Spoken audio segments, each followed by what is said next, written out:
आज हम electromagnetic wave के टोटल इंटरनल रिफ्लेक्शन के बारे में डिस्कस करेंगे। जब कोई इंसिडेंट वेव किसी मीडियम के इंटरफेस पर इंसिडेंट होती है तो उसका कुछ पार्ट रिफ्लेक्ट हो जाता है और कुछ पार्ट रिफ्लेक्ट हो जाता है। यहाँ पर जो एम्पलीट्यूड रिफ्लेक्शन कोफिशिएंट आर है वो रेशियो होता है amplitude of reflected raise and amplitude of incident raise का। इसको हम इस इक्वेशन से दिखा सकते हैं। सिमिलरली जो रिफ्रैक्टेड रेज है उसके लिए एम्पलीट्यूड ट्रांसमिशन कोफिशिएंट टी, उसको इस तरह से रिप्रेजेंट किया जाता है। T is the ratio of amplitude of reflected rays divided by amplitude of incident rays, means E T O upon E I O. यहाँ पर इस फिगर में यह एक इंसिडेंट रेज है और यह रिफ्लेक्टेड रेज है और ये रिफ्रैक्टेड रेज है। इंसिडेंट रेज है उसका प्रोपागेशन कांस्टेंट के आई है और रिफ्लेक्टेड रेज है उसका प्रोपागेशन कांस्टेंट के आर है। Similarly the propagation constant for refracted rays is given by K T. Theta angle है, थीटा आई है, वो इंसिडेंट रेज जो नॉर्मल से एंगल बनाती वो है, और theta R is the angle जो कि रिफ्लेक्टेड रेज नॉर्मल के साथ बनाती है, और थीटा टी एंगल है जो कि रिफ्रैक्टेड रेज है वो नॉर्मल के साथ बनाती है। यहाँ पर इंटेंसिटी रिफ्लेक्शन कोफिशिएंट आर को कैलकुलेट करने के लिए जो एम्पलीट्यूड रिफ्लेक्शन कोफिशिएंट है उसको स्क्वायर करेंगे तो हमें रिफ्लेक्शन कोफिशिएंट मिलेगा ये वाला। और हम जानते हैं कि रिफ्लेक्शन और ट्रांसमिशन दोनों का जो योग है, दोनों का जो सम है वो 1 के बराबर होता है। यहाँ पर जो रिफ्लेक्शन कोफिशिएंट और ट्रांसमिशन कोफिशिएंट दोनों के जो पैरेलल कंपोनेंट्स है उनको आर पैरेलल और टी पैरेलल से दिखाया गया है। इंसिडेंट रेज है उसका इलेक्ट्रिक फील्ड कंपोनेंट इक्वेशन 3 से रिप्रेजेंट किया गया है। यहाँ पर जो ई आई ओ है वो इसके एम्पलीट्यूड को रिप्रेजेंट करता है, के आई इसके प्रोपागेशन कांस्टेंट को, और ओमेगा आई फ्रीक्वेंसी को रिप्रेजेंट करता है। इक्वेशन 4 और 5 इसी तरह से रिफ्लेक्टेड रेज और रिफ्रैक्टेड रेज के इलेक्ट्रिक फील्ड कंपोनेंट्स को रिप्रेजेंट करते हैं। हम जानते हैं कि इलेक्ट्रिक फील्ड वेक्टर होता है वो मीडियम के इंटरफेस पर उसके कंपोनेंट्स कंटिन्यूस होते हैं, तो हम इसको इस इक्वेशन से रिप्रेजेंट कर सकते हैं जहाँ पर इंसिडेंट और रिफ्लेक्टेड कंपोनेंट एक तरफ होंगे और ट्रांसमिशन जो कंपोनेंट है, ट्रांसमिटेड कंपोनेंट है, मीन्स रिफ्लेक्टेड रेज के जो इलेक्ट्रिक फील्ड कंपोनेंट है वो एक तरफ होंगे। यहाँ पर कंपोनेंट लेंगे इस इक्वेशन से, इस फिगर से, तो हमें ये इक्वेशन मिलेगी। यहाँ पर यह भी माइनस होना चाहिए यहाँ पर, तो इसको हम यहाँ पर ई आई की वैल्यू पुट करेंगे इनमें तो हमें ये इक्वेशन मिलेगी। अब हम जानते हैं कि इस कंडीशन को होल्ड करने के लिए जो दोनों तरफ स्पेस और टाइम के कोफिशिएंट है वो सेम होने चाहिए, मीन्स फ्रीक्वेंसी सेम होनी चाहिए, चाहे इंसिडेंट वेव हो, रिफ्लेक्टेड हो या रिफ्रैक्टेड वेव हो, तीनों की फ्रीक्वेंसी सेम होनी चाहिए, और के आई के आर के टी है वो भी सेम होने चाहिए। मीन्स यहाँ पर एक्सपोनेंशियल कंपोनेंट है वो एलिमिनेट हो जाएगा, तो फर्दर हमें ये इक्वेशन मिलेगी। और सेकंड वाला केस है उसमें जो एंगल ऑफ इंसिडेंस और एंगल ऑफ रिफ्लेक्शन वो भी सेम होना चाहिए, तो फाइनली हमें ये इक्वेशन मिलेगी, दिस वन। इसको हम सॉल्व करेंगे फर्दर तो ये इक्वेशन मिलेगी divided by E I note, तो इक्वेशन 6 में प्राप्त होती है। दूसरी जो कंडीशन है वो ये है कि इलेक्ट्रिक डिस्प्लेसमेंट वेक्टर है वह भी किसी मीडियम के इंटरफेस पर कंटिन्यूस होता है, लेकिन तभी होता है जब उस मीडियम पर चार्ज डेंसिटी 0 हो। इस केस में जो डिस्प्लेसमेंट वेक्टर है उसको हम इस तरह से रिप्रेजेंट कर सकते हैं। यहाँ पर कंपोनेंट लेंगे फिगर से, तो हम इसको इस तरह लिख सकते हैं। इस वाले केस में जो एंगल ऑफ इंसिडेंस और एंगल ऑफ रिफ्लेक्शन है, मींस लॉ ऑफ रिफ्लेक्शन है, वो फॉलो होना चाहिए। तो दोनों एंगल को इक्वल करेंगे तो हमें ये इक्वेशन मिलेगी। फिर इसको हम फर्दर सोल्व करेंगे तो हमें इक्वेशन 7 मिलती है। अब हम जानते हैं कि जो रिफ्रैक्टिव इंडेक्स है उसको हम इस तरह से लिख सकते हैं किसी मीडियम के लिए। तो फाइनली हम इसको इस इक्वेशन से रिप्रेजेंट करेंगे। लेकिन यदि मीडियम नॉन मैग्नेटिक मीडियम है तो उस केस में μ1 और μ2 दोनों सेम होंगे, तो ये इक्वेशन इसमें चेंज हो जाएगी।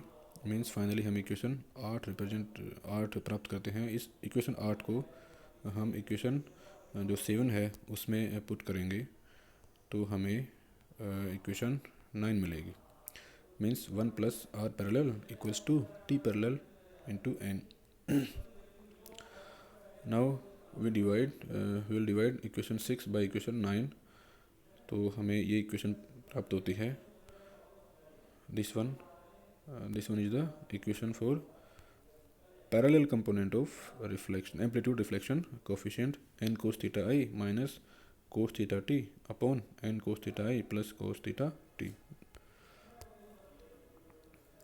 स्नेल्स लॉ से हम इसको फर्दर सॉल्व करेंगे।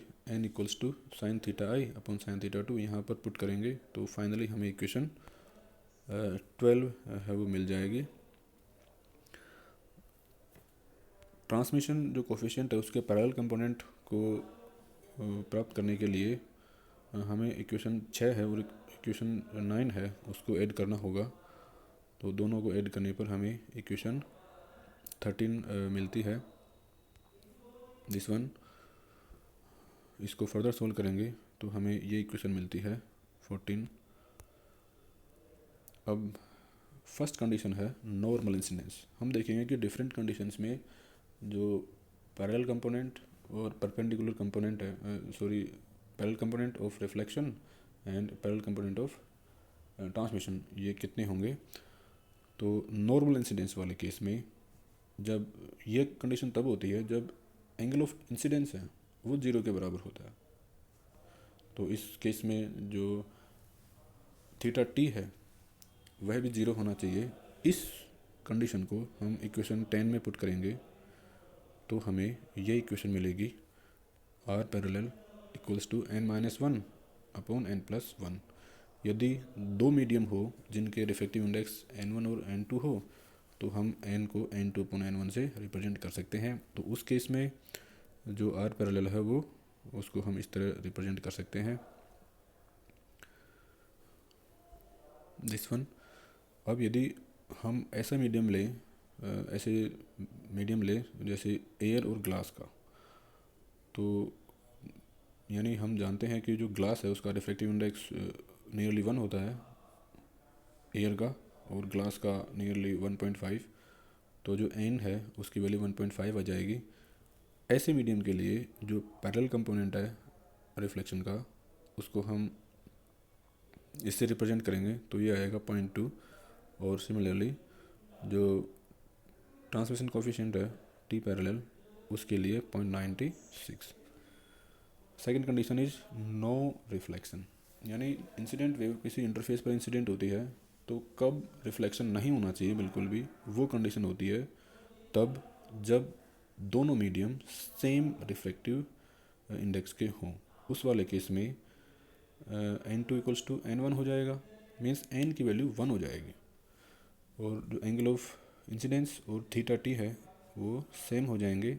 इन कंडीशंस को इक्वेशन 12 और 14 में पुट करेंगे तो उस केस में जो आर पैरेलल है means parallel component of reflection coefficient वो 0 होंगे, और सिमिलरली टी है वो 1 होगा। यानी इस केस में जो रिफ्लेक्शन है वो बिल्कुल नहीं होगा, 0 होगा, और टोटल रिफ्लेक्शन हो जाएगा, ट्रांजिशन हो जाएगा। Third is the case of total internal reflection. जब कोई ईएम वेव किसी डेंसर मीडियम से रेयर मीडियम में इंसिडेंट होती है जहाँ पर n ग्रेटर देन n2 है, तो स्नेल्स लॉ से हम इसको इस तरह से रिप्रेजेंट कर सकते हैं कि sine theta T equals to n1 upon n2 sine theta I.